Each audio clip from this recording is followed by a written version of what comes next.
Diwani wa kata ya Kinondoni Idrisa Said Ngatiche amekabidhi msaada wa viti 160 na meza 160 kwa shule ya sekondari ya Kumbukumbu iliyopo Kinondoni jijini Dar es Salaam. Akizungumza wakati wa makabidhiano hayo, Ngatiche amesema huu ni mwendelezo wa ahadi zake alizozitoa wakati wa kampeni za uchaguzi mkuu uliopita, hivyo hivi leo anayo furaha kutimiza ahadi hiyo. Nilishasema hapa kile kipindi cha kampeni kwamba walimu shule yangu kama itaingia katika 10 bora nafasi ya kwanza ya pili, ili na mimi nijimwambie kwa wenzangu, kila mwalimu nitampa 500,000.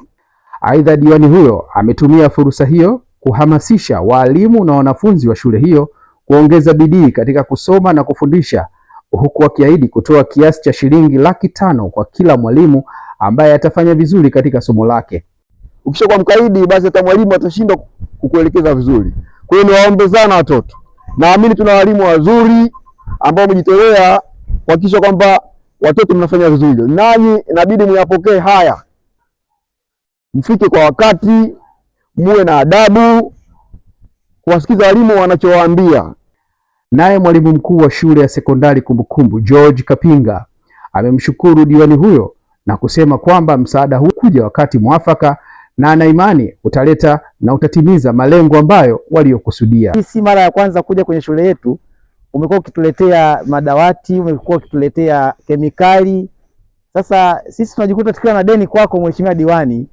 Kwa hiyo mapambano haya tulishayaanza kabla, ili turudishe malipo kwako. Na kurudishia nini? Ni matokeo mazuri. Wakati huo huo, Mheshimiwa Ngatiche amemkabidhi mwanafunzi mwenye mahitaji maalum zawadi ya shilingi 100,000 kama motisha ili kumuongezea bidii katika masomo yake. Mwalimu nampa 100,000 vijana kwa ajili ya naye mwanafunzi huyo amemshukuru diwani huyo kwa kumpa msaada huo na kusema umeongeza tija katika masomo yake, lakini pia amemwombea dua na kumtaka aweze kutoa misaada kama hiyo kwa wanafunzi wengine wenye mahitaji maalum. Tukio aliyofanya diwani kuleta viti na madawati imekuwa msaada kwetu sisi wanafunzi, hasa kwangu. Katika sisi wanafunzi wa mahitaji maalum tumeona bora kuletewa katika hivi viti ili kutosumbuka katika usomaji wa darasani.